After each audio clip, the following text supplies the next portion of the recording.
There's a quote that says, "It's the possibility that keeps me going, not the guarantee." As we've been talking to or listening to the different experts, and they explain that, as doctors, they cannot guarantee the results. However, the possibility that I have a chance, I have an opportunity to make this happen is all that counts.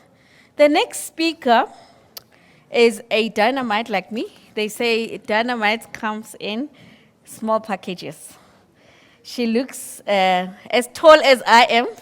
However, the dynamite that's locked in there is powerful. It's Toya Rakubu.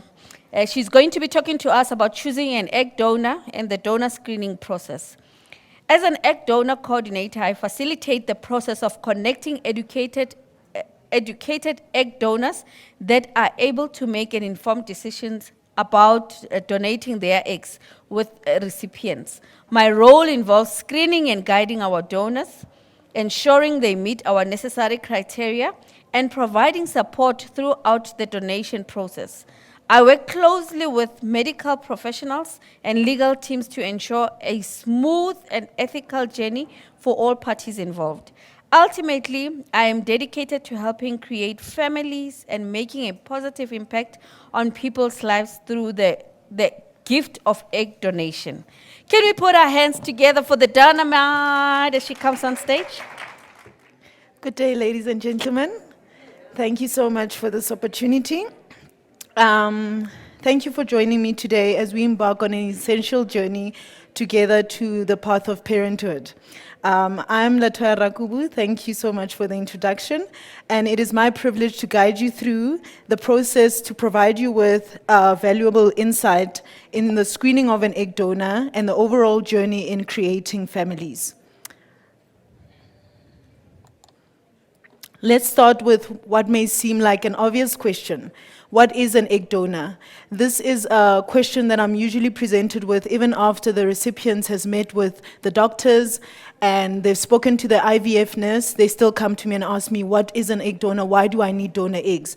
So an egg donor is a young girl who donates some of her own eggs to potential parents who are struggling to have a baby.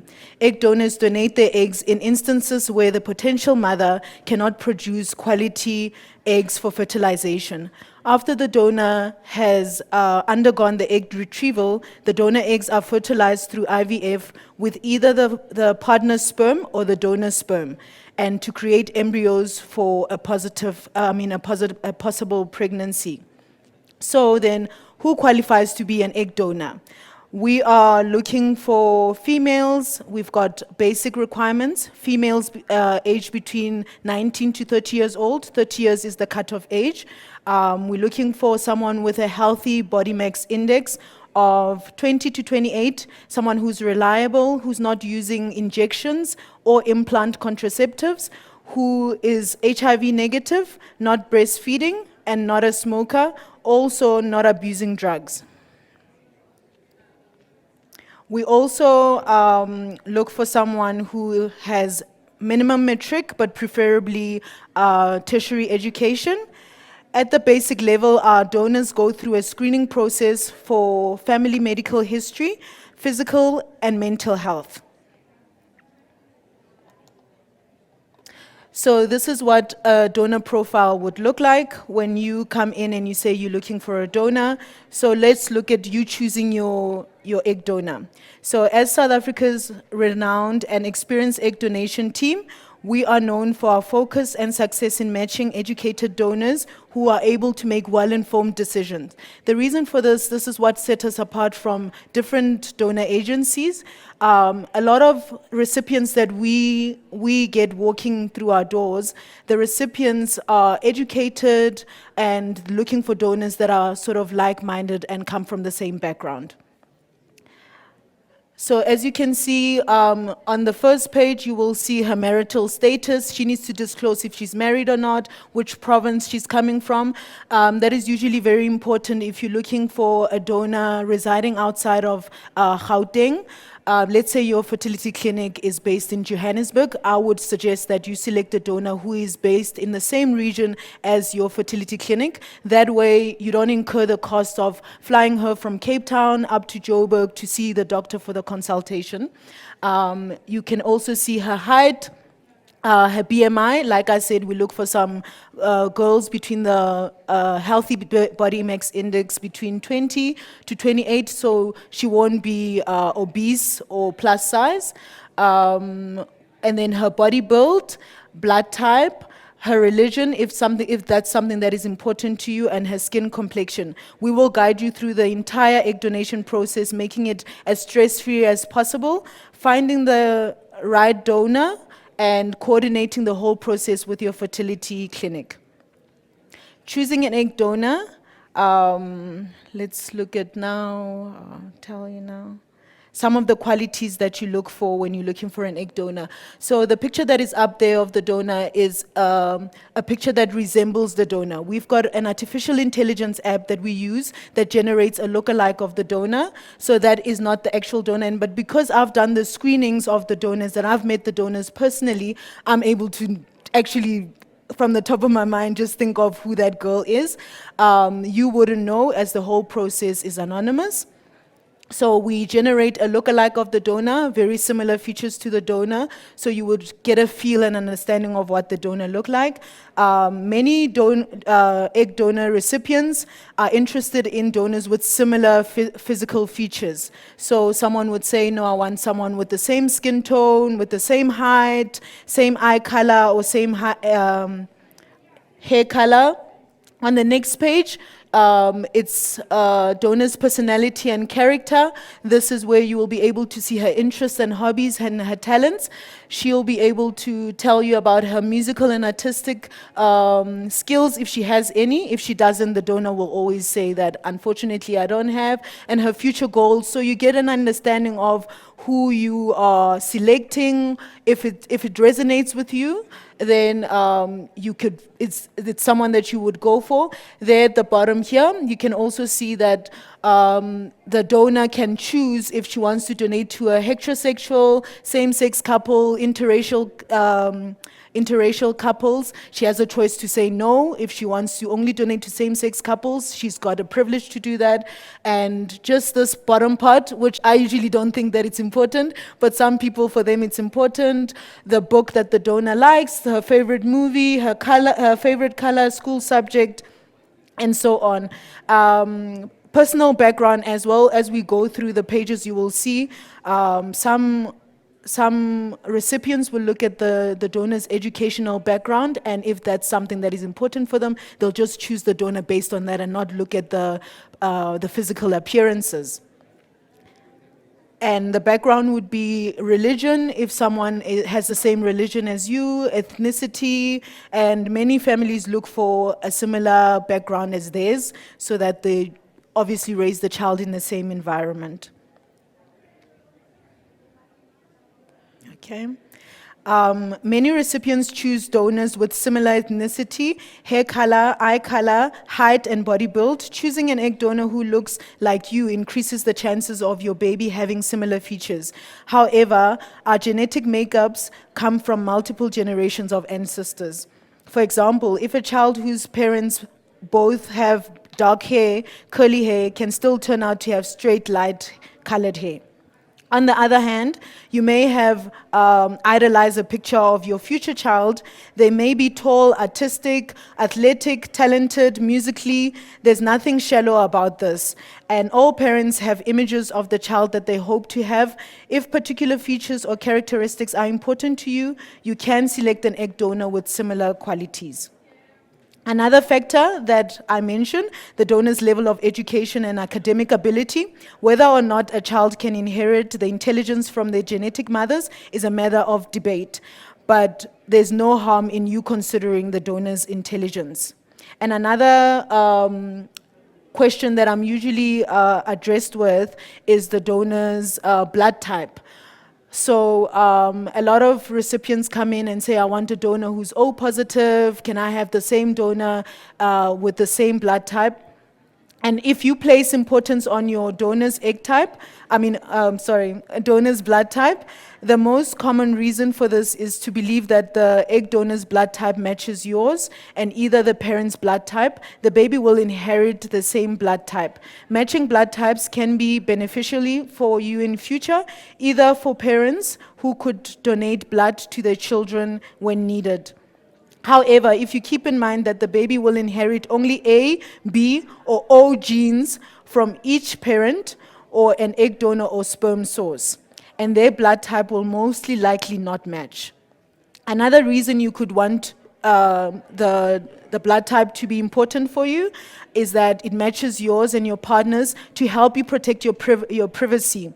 So through the fact that you have gone through egg donation, a lot of people don't want their families to know that they are considering egg donation. And although this factor is now less significant due to the accessibility of DNA tests. On this page, we look at the donor's personal information.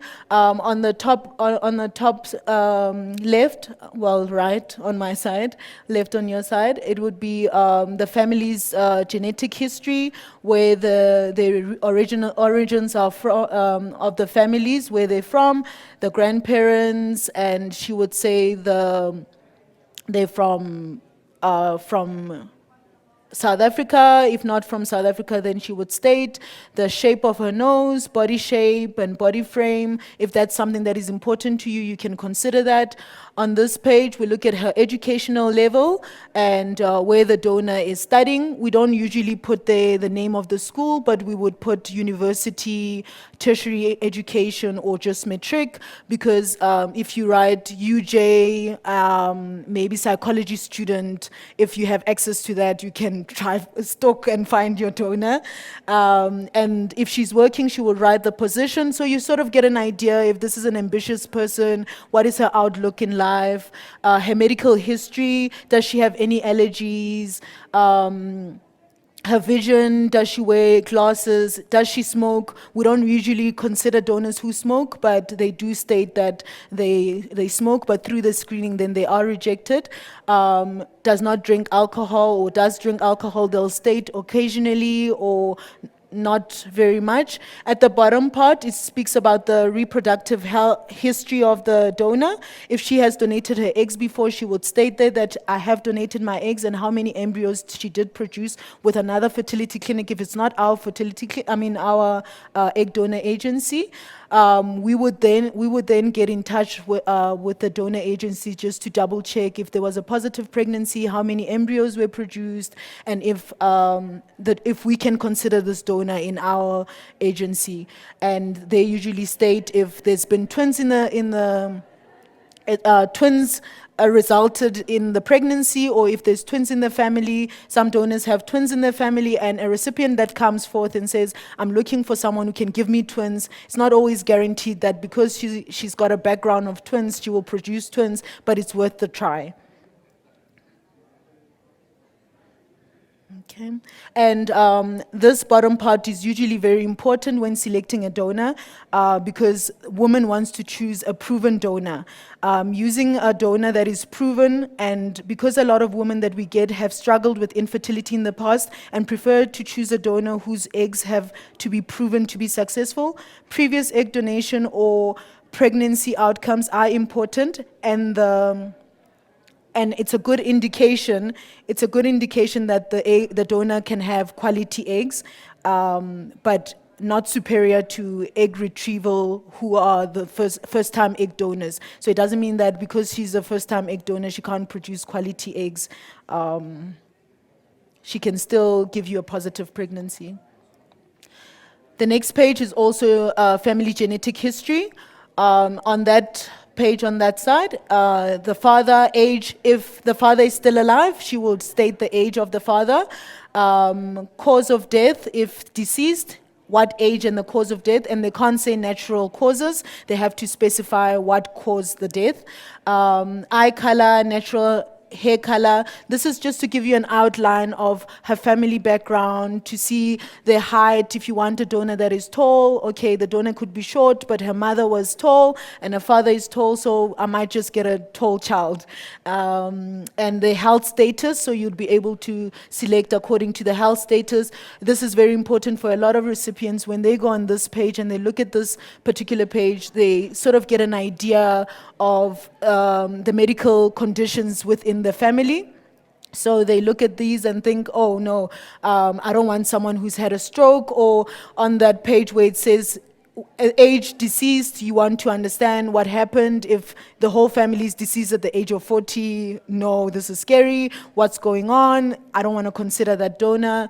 Also on this page, medical conditions, skin cancer, infertility. Donors will specify if they've had any miscarriages, stillbirth, multiple births, like we spoke about twins, prostate cancer, ovarian cancer, also mental health issues, diabetes, schizophrenia, depression of any sort. If they are currently undergoing counseling, they will also specify.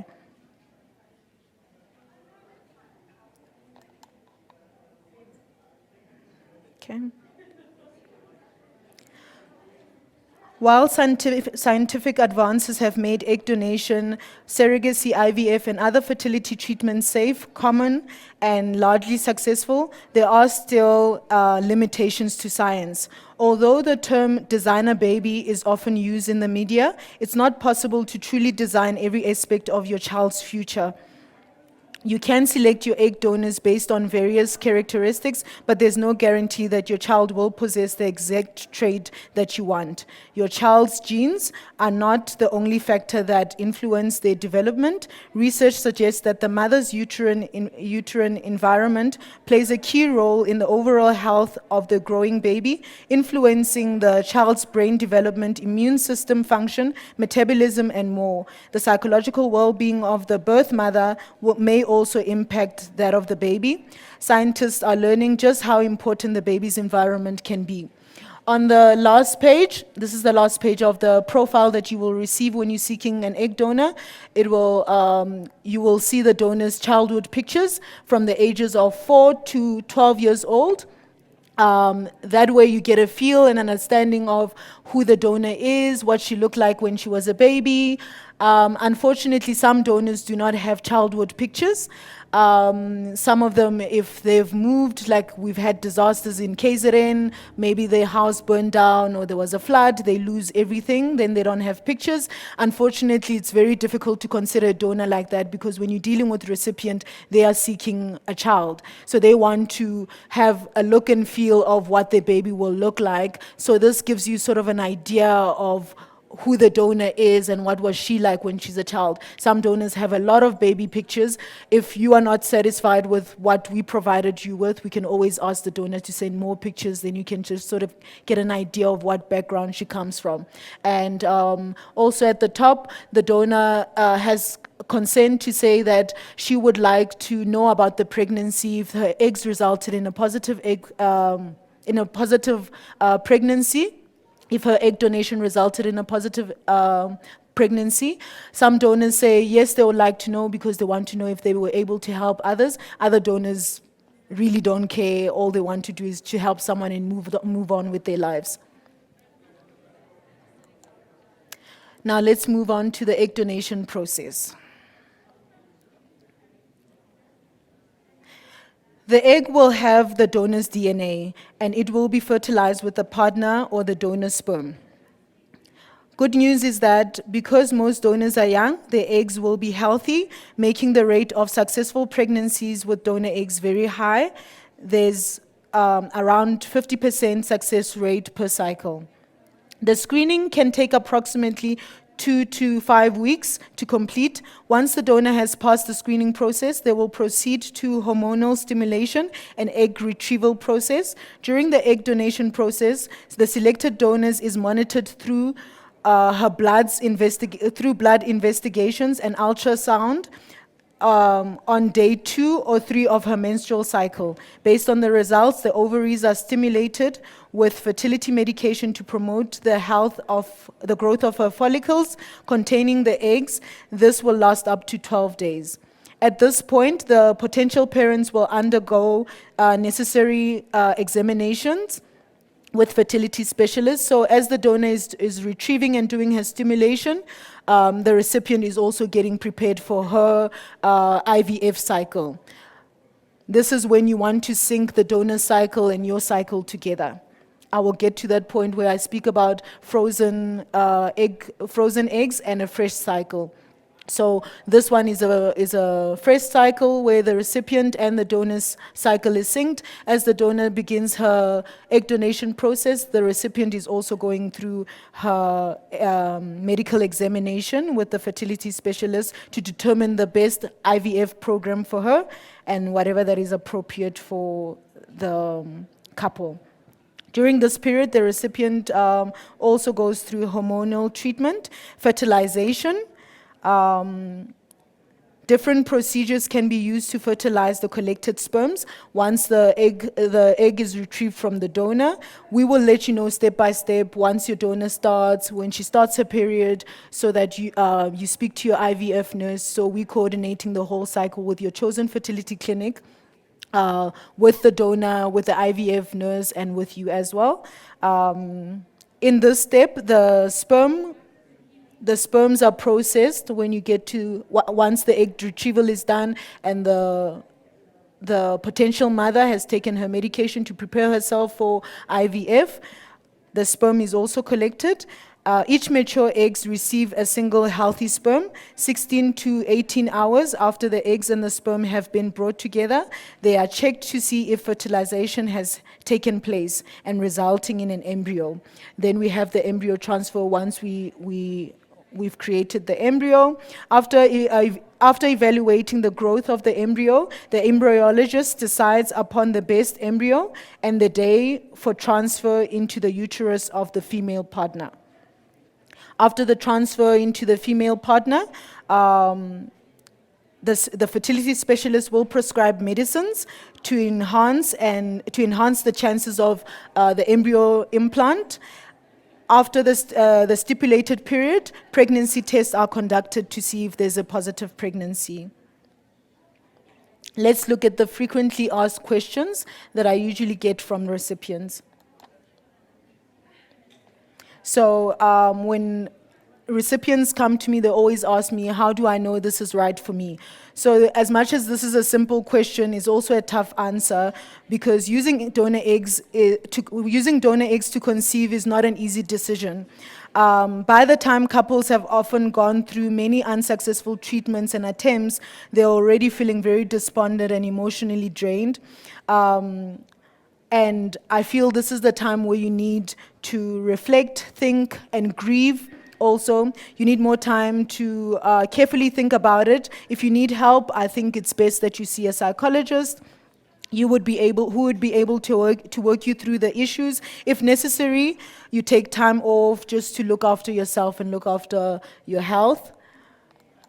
But this is a decision that will change the rest of your life, so you need to be sure when you are choosing an egg donor. I usually get a question, how many eggs will the donor retrieve? As many eggs as the donor can produce. Also depends on how the donor was taking her medication. Like I said, we monitor the donor from beginning to end. She goes into the fertility clinic for scans to check if her ovaries are growing well. She needs to increase her dosage, decrease her dosage, just to monitor if she's producing good eggs. What happens when there's embryos left over? This is actually a very good question, because when you are coming in and you are seeking an egg donor, let's say the donor produces 16 eggs and you get to have 6 embryos, but then you use 2 and you've got a few left over, and you're thinking, what am I going to do with the rest? I only want 1 child. I have a positive pregnancy.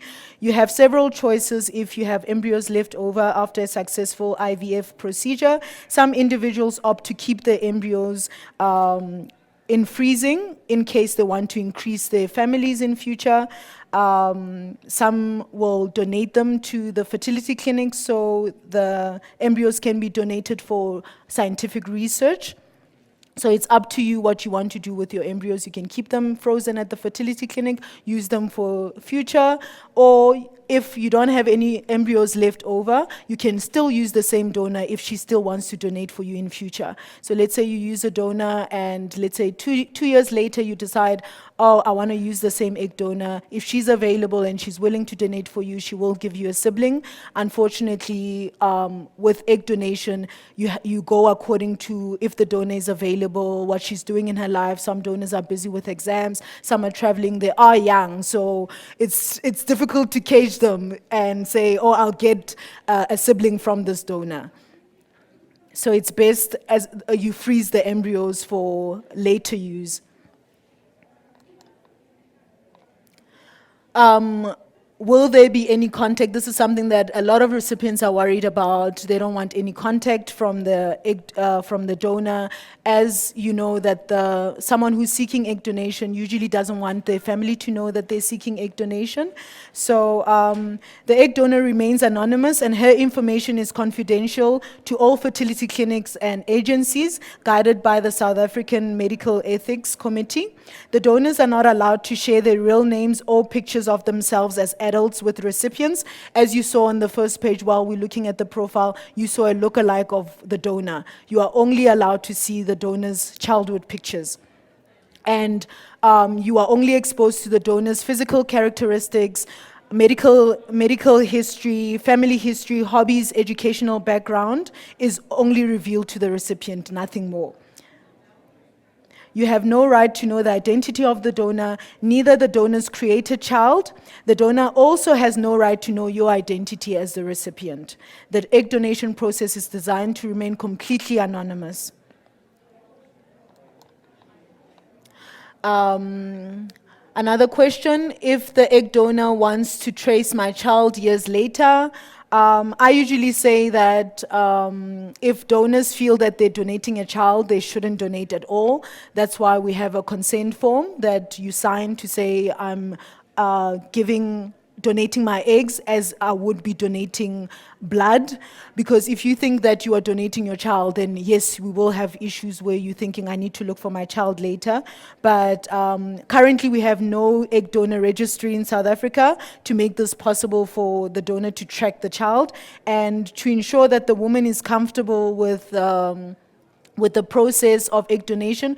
We send them to a psychologist to actually get them to understand what they're doing. And that's why in the beginning I said we want educated donors who are able to make well-informed decision. If you're just getting a donor, because the donors get compensated 8,000 Rand to 10,000 Rand. So we get a lot of young women coming in wanting to donate their eggs because they get compensated for it. So they're thinking, oh, I can just give my eggs and then get 10,000 Rand. It's not that easy. So once you have donors that are educated and able to make well-informed decisions, it's not just about the money. They understand what infertility means. They understand that I'm helping someone who's been dealing with this issue, or they've experienced it in their lives where their mother has had infertility issues, or the grandmother or their aunties, so they understand what it means to become an egg donor.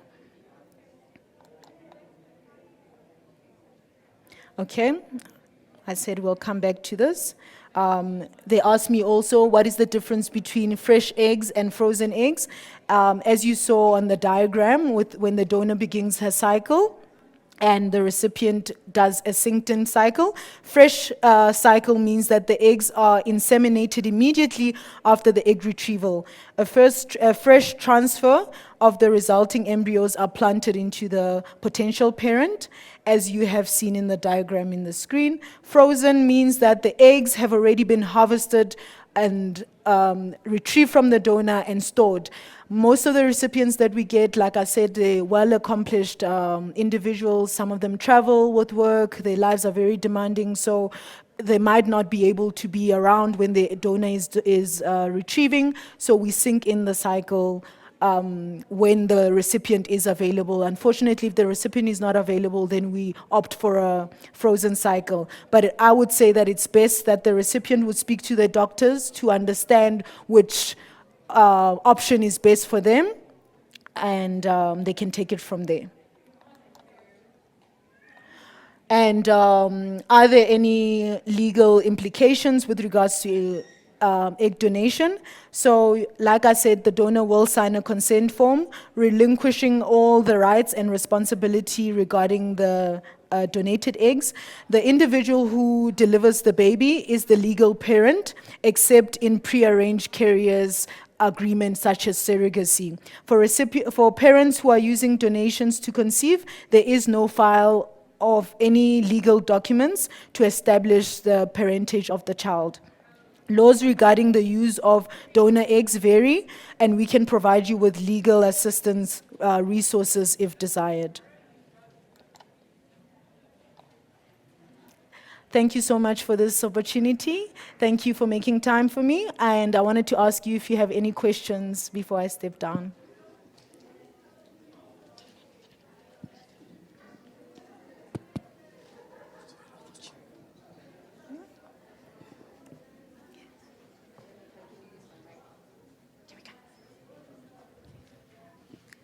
Latoya, I've got a question. Are you allowed to have a donor from your own family? So with our agency, we do unknown egg donations. So the donor process is anonymous. You are allowed, some fertility clinics do offer known donations. I personally would not promote that, because someone who is giving you a child, you can have problems saying, this is my child, I'm going to sue you for this child. So it's better that there's no attachments. Someone donates for you, you move on, it's your child. If you decide that you want to tell the child that they're born from donor eggs, it's entirely up to you. Some people don't want to talk about it. It's their child. And that's why we choose children with similar characteristics and similar facial features. That way the child can come out looking like you to a certain point. Then you don't have to tell Mama Zala why the child has a dark skin tone and, and they're short. So I would say known donation. Some fertility clinics do offer that, but we don't do known donation. Anyone?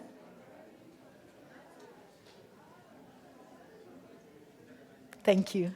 Can I just say something? Okay, sure. I think it's also extremely important with egg donation to also consider the epigenetics. I'm not a medical person, but it's something that maybe you should just, if you are considering egg donation, chat to a fertility specialist about, because I think that's Yes, quite an of course. important aspect of egg donation. So just remember, epigenetics. Yes. So epigenetics, can you expand Yes. on epigenetics? Epigenetics is when the recipient and the donor, when you put the donor and the recipient's egg together, it doesn't necessarily mean that they will come with those particular genes, like we have ancestral differences. So it's important to speak to a fertility specialist and understand that your child might not come with certain genetics. Okay, got one more question? So in regards to hereditary, is it possible for disabled people to be egg donors? Sorry? In regards to hereditary, yes, are disabled people allowed to donate? We had a lady once who came in and she had a child who was disabled, and it's quite difficult because a recipient is always looking for someone to produce good eggs. So we can have someone who's disabled, but unfortunately no one is going to select the donor, because from a realistic point of view and in modernized times where we're looking at unrealistic body standards and unrealistic beauty standards, I had recipients come in with a picture of Kim Kardashian and they said, I want a child that looks like this. That is not realistic. And considering that she's undergone so much surgery, the real Kim Kardashian herself does not look like that. So that's one thing that people don't realize, that now we've got unrealistic body standards, we've got unrealistic beauty standards, and when you have a donor who's on our file who is disabled, unfortunately in today's times, she will just be discarded. No one will actually select her. So she'll be sitting in our books, which is an injustice to the donor. Might as well not do that and sign her up. Tell her from the beginning that unfortunately, I know it sounds like you're discriminating, but it's just the nature of the design a baby industry that we work in.